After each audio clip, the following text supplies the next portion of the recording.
So, well, kind of moving on, only a little bit. NBA YoungBoy is planning to convert to Mormonism and regrets promoting violence in his songs. Whatever, That's good. dude. You're not a fan? No. I have a lot to say about the LDS Church because I lived in Salt Lake for 10 years, so I know a lot about it. And I was a raft guide for a while, so I know a lot about the whole story. Pretty much all the history about it is all sus. It's very suspect. Well, he says that he continues to prove that he's one of the most consistent and streamed artists in the industry. In 2022, he released an impressive 8 projects, but he's gonna give it all up because he regrets making violent music. Well, it's interesting. I watched this feature Billboard did on him. Yeah. And he didn't mention converting to Mormonism in that, but he did talk about his violent rap lyrics, and he believes that it was influencing people, maybe, putting these messages in their ears so that they would behave violently in the real world. And we've talked about that before because of not only like legislation about using rap lyrics as evidence in criminal cases, but also just the idea that like maybe a video game or a song or a movie or what have you in entertainment would influence somebody to commit a crime of some kind. It's interesting to me because I've seen both sides of this argument from, if we were talking from people with their views of the world, I've got friends from both sides of the aisle that seem to take problems with the lyrics, with rap lyrics. Me, who it's never bothered, and understand that like one of the strongest arguments I've ever heard is the idea that it didn't catch fire and didn't become popular until white music executives started, pushing it as a brand, and a lot of people believe that it was a form of social control. I've talked to Shane Cashman about this a few weeks ago. We had a conversation about I think lyrics, and what I was saying is it's you can't. It's entertainment. It's a product. You can't just treat it as scripture and be like, this is what I need to do. Of course, but the reality is that some people do that. Well, people need to learn. I think that's the bigger issue. People ain't never gonna learn. People gonna learn. They gonna learn today. And no, I think that's what it is. And it's because I love, especially when songs are over the top offensive, it's like comedy to me. It's like watching a funny movie, like a Jonah Hill. It's weird because when the culture was more used to humor and art that was like that, for instance, when Eminem was cool, we were still more innocent. Yeah. That's what I have a disconnection about. Why is that? Less was okay.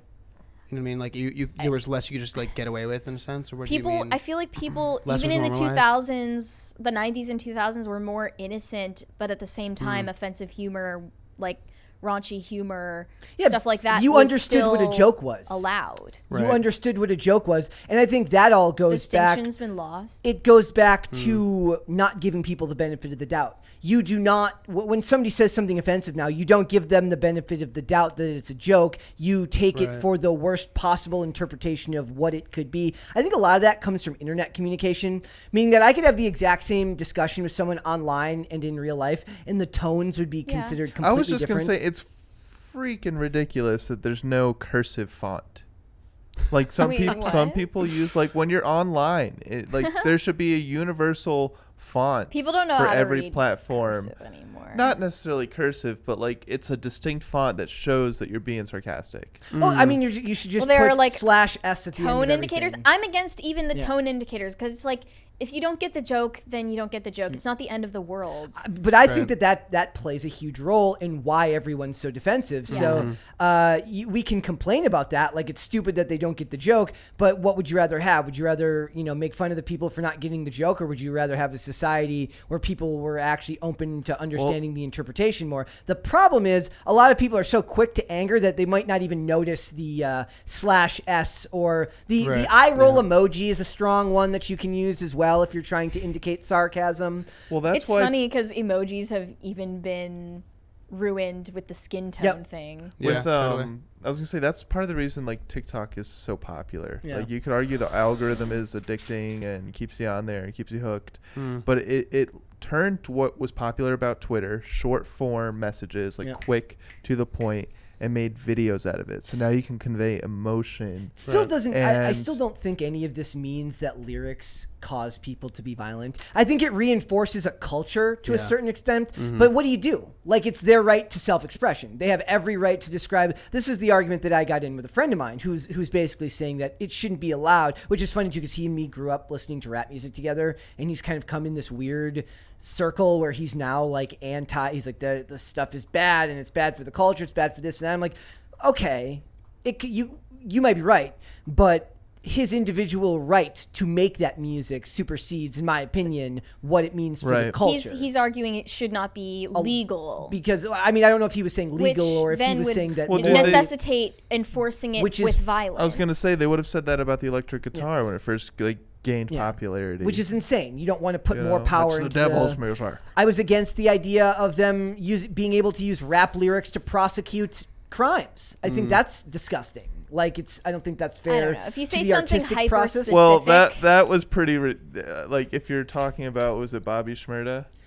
Yeah, that was the case that they were, but that got thrown out. Like they He got convicted on it. or no, not what was the recent one? They weren't. I believe they weren't allowed to use the YSL lyrics in their prosecution for Gunna and Young Thug. Yeah, I was going on Young Thug. That's correct. Yeah. Yeah. Okay. And then now Gunna's all in trouble and everybody hates him now because they think he snitched. Yep. like that's a culture. People were mad at. It was right after that last Friday they released that body cam footage of Tyree Nichols. And well, one of the rappers tweeted Friday, like immediately after they released the footage of like free Young Thug, and everyone got mad at him. They're like, dude, it's not important right now. The point is that nobody should be censoring their right to talk about their experience. And even if it's not their experiences, even if it's just how their artistic sensibilities were shaped by the things that they experienced in their life, even if it didn't happen to them, it's not the government's job to censor that, and it's not our job to tell them that they can or can't do it. We can make the argument that it could be bad for the culture. I don't know if I buy that. I don't buy that video games cause violence. I mean, that's an argument that's been made for decades. I mean, going all the way back to the 90s. People are right to be asking the question of what does cause the violence, especially if it's related to rap music, because rappers, even after having long careers, still end up in situations where they're in shootouts, they're in gang violence. Yeah. They, like, for instance, even what is his name? Offset. Yeah. Like, you can be a fully established person in this industry, yet still get tangled up in these crimes. Yeah, rest in peace. And does it have something to do with the music culture? I don't think.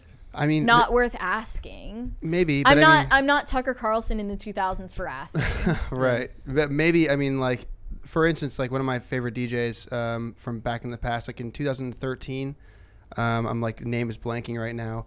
But he was essentially caught in crossfire in Chicago because of something that was completely unrelated to him, just in the area. Takeoff, sorry. Yeah, it was not Offset, it was Takeoff. Yeah, he was one of the up-and-comer DJs and producers in the scene, like very, very popular, extremely popular, and he was just caught in crossfire for unrelated beef. It's a very interesting thing because I had a coworker that was really into the underground rap scene, and like he knew all these people that I had no clue who they were.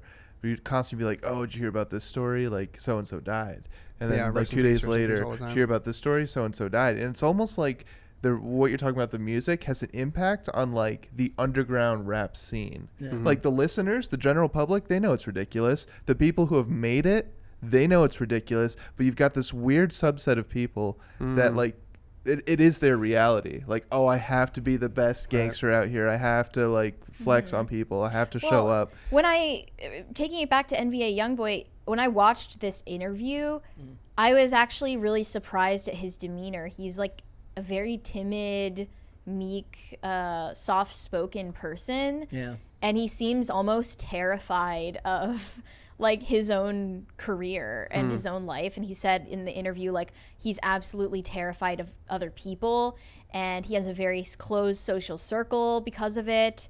And he's afraid of the cruelty that people are capable of inflicting on each other. He's got so much to And lose it just now.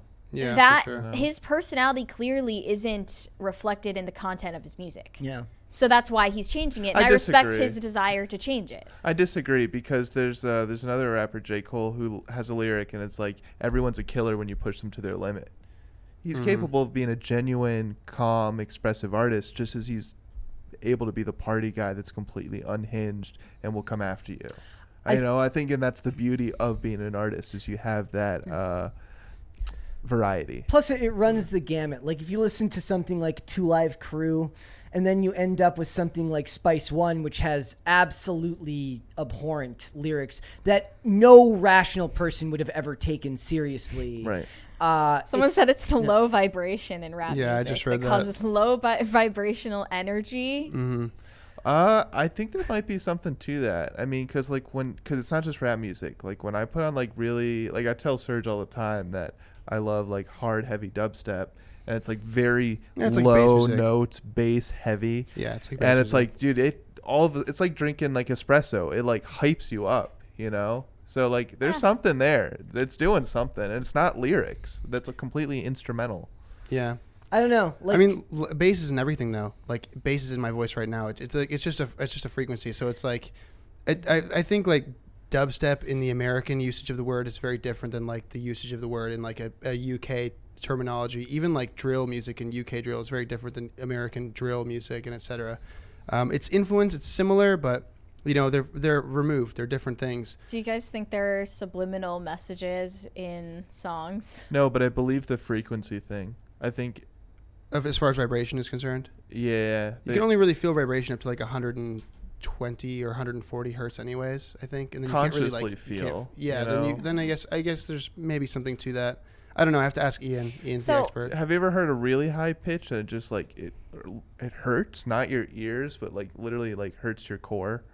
Has that ever had like a really like nails on a chalkboard kind of thing? Yeah, there's definitely type of things people put on their cars or I'm house trying alarms. to think of like another realm right. in which if music affects your real world actions, I don't know if I buy that movies do that, and I don't know if I buy that music does it. There's I so think many. scenes can do it. There are so many factors that play into all of this stuff far beyond. Nobody just listens to one song and goes and does something violent. I don't think it's just actually, violence, though. It can be a lot of things like sexuality. Okay. Dude, so lewd behavior, anything like that. The Parkland shooter was listening to Mac DeMarco while he was on his rampage. That's true.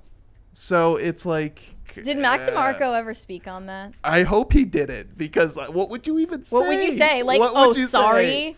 Like, Yeah. what is he supposed to say? Yeah. That's the same thing as saying like everybody who makes some piece of art has to co-sign everything. Right, Like yeah. that's Every enjoyer is, of the yeah, helter skelter. Like no. Yeah, or like So, pumped up kicks or as whatever. for NBA YoungBoy converting to Mormonism, I'm struggling to make sense of it, given that he's from Louisiana, not a heavily But he lives in Utah. now. Mormon lives in populated Utah state. now? But like, Wow, no way. how?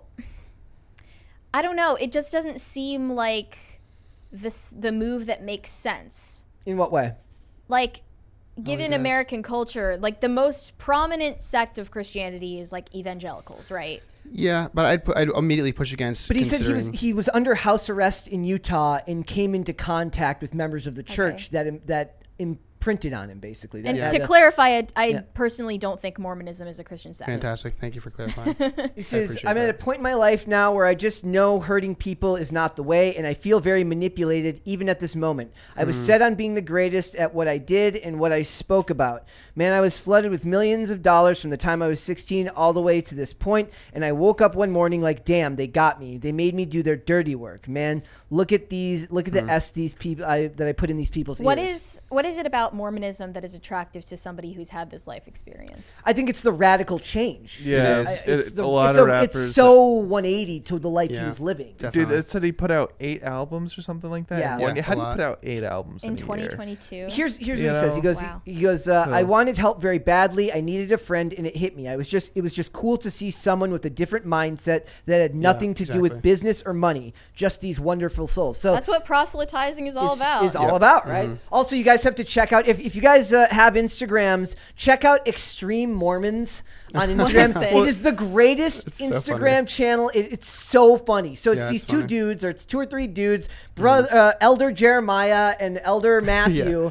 and they go around and they do extreme sports in like the black pants and the dress shirt, and they say they're like, my faith. They're like, this rail is very difficult, but my faith is strong. And he's like, do it, brother, do it, Elder Jeremiah. And they basically, they're very clearly not Mormons, Yeah, and they're it's not. supposed to be a joke, but they're actually good at like a bunch of different sports. Like they don't just skateboard; they also bike. I saw the dude do a rail on a scooter, and they did they even did a couple of tricks on rollerblades. Once I got really excited and messaged them. I was like, this is the greatest day ever when they finally did one with rollerblades, and they just responded with ... interesting. Nice. like I was like, okay, that's a little bit of a low blow, but it was very cool. So go check out. I mean, I don't think that the Mormon Church would like the extreme Mormons. No, definitely. What do you call do you call a woman an elder too? I have no idea. No, women can't be elders. It wouldn't be a thing. Eldress. Base there's not a thing Mormons whatsoever. There's it's a very patriarchal religion, and that's what's interesting to see. Like over the years, I don't remember what year it was, but it was in the mid 70s when they decided that people of color were able to then become elders and were then able to become priests and etc. They were welcomed, and specifically black people too. They were kind of drawing a delineation between people that were Indian and people that were Latin and etc. They were saying, oh well, you can't be a part of this, but it's so deep. It's like I could go on about this for a long time, like I've said, but it's odd to see them now be like slowly becoming more and more I guess woke. Thank you. And seeing people like NBA YoungBoy suddenly becoming LDS. Or becoming a Latter-day Saints. That's like the way they would say it. If you say Mormon, it's kind of like a tell that you're not really like a fan. They wouldn't call themselves Mormon. They'd call themselves a Latter-day Saint. Okay. But seeing this happen is like, I wonder if they went to him in particular to go and try and, Is he a representative of the religion yet? I don't know. If this has anything to do with like the Mormon religion, because like we've seen this Kanye. This is a mass exodus of California. It's like when you make it as a rapper, like it's the trend now to go towards religion. Like that's and to go toward the Midwest. Yeah. Montana. To leave. Yeah. It's the trend for right now for celebrities to leave. It's such a rite of passage. Like that's what I was saying with the whole underground rap scene. There being violence there. Like you don't really see it spill out into the general public. Like fans of one rapper are not shooting fans of another rapper. That's not happening. It's like the rapper's crew of someone who's like kind of big in the small town against someone else's crew. It's like, and so you get through that rite of passage, right? You're going to concerts, you're actually going to venues now and performing, and then you sign that major record label. It's like, and then you put out 3 or 4 albums, and then you go on to religion. It's like this rite of passage that I think the performers go through. And I don't know if we see another music quite like we do in the rap scene, but it's very choreographed in this like almost planned. Yeah. Not planned, but it's like he's cleaning up his image, and I'm not saying that as a bad thing. Yeah. Sometimes you do that for multiple different reasons. Anybody listening to anything interesting lately, music-wise? Shoot. I have music coming out. But yes. Yeah, Tell everyone. Self-plug. Yeah, I don't want to self-plug myself. No, self-plug yourself. Yeah, it's self-plug yourself. I'm taking that one back. Yeah, but it's not out yet. It'll be out soon. I forget when the actual release date is, but we released a mix on Cool Contest Records. Which is available now. I don't know if it's on my story anymore, but I'll repost it later today. Yeah. But yeah. I'm seeing some pushback on the Mormon conversion here. Some people are saying they didn't even allow black people until the 70s. Yep. I didn't know that. Wow. And I didn't know he was on house arrest either. Yeah, he was on house arrest. Someone else said with the sheer amount of baby mamas this guy has, he's got already halfway to being Mormon anyway. He's got like 10 kids, and the woman he just married is the mother at of 2 of them. 23 years old. Yeah. What? The mother is the mother of 2 of the kids. God, poor. And people talk about Nick Cannon. Well, this guy is way ahead of them. Nick Cannon is just the most famous example. Wow. So it's wish the best for him. I still say good for him. Like if you someone made a chart of Mormons and ex-Mormons in the music industry. So the Killers, I didn't know they were Mormon. I didn't know they were. Yeah, and They're then not there are some anymore. ex-Mormons, Brendan Urie of Panic at the Disco. Yep. Imagine Dragons. Imagine Dragons is very famously very associated with the That, church. by the way, that's the band I'm thinking of when I would make fun of when I said that the score is a psyop. I do believe that the score is a psyop, but more than anything, Imagine Dragons is a psyop. You do not just show up one day that True. mediocre and get that big, True, and true. just tell me that that just Listen, happened by accident. It was a plan. Their hits were at the Their time. hits- Listen, there is that one Kendrick Lamar verse of Radioactive, and that one's pretty good. But Kendrick makes the song, not them. Well, you then know? he lowered himself to. They must have paid him well for it to be on that feature. Dude, he's like screaming in that one. Let's Radioactive is radioactive. It Let's- is what it is. there. There's nothing. What have ex-Mormons provided for the culture other than chooginess? Like True, there's true. nothing Have you not guys- sus about. Have Imagine you guys Dragons. been to the Disney Castle in Maryland? No? So it's not actually the Disney Castle. What? It's this gigantic Mormon church. Oh, Um, yeah. And when yeah. you're driving to DC, you'll see it. Like you're on the Why is highway. it called the and you Disney see- Castle? Probably the Because temple there. people have no clue what it is when you're like, because of how many people we get from all around the world, because we're in the Right. DC area. Right. It looks like a castle? It's huge, massive, like white, like tall pillars with like a giant gold statue at the top, on the pinnacle. Oh, some Mormon Joseph dude. Smith? Maybe. Yeah, it's don't actually know. I don't the know. angel, the angel Moroni, and he has his trumpet. Wow. It's on every temple. But yeah, you're driving to DC when you're on 495, and you'll look and you'll just see like kind of above the tree line this massive. I've driven to DC and I haven't seen that. Thanks for watching. Listen to full episodes of Pop Culture Crisis on Spotify. Keep up with us on social media and make sure you subscribe and ring that bell so you never miss the show. Bye, guys.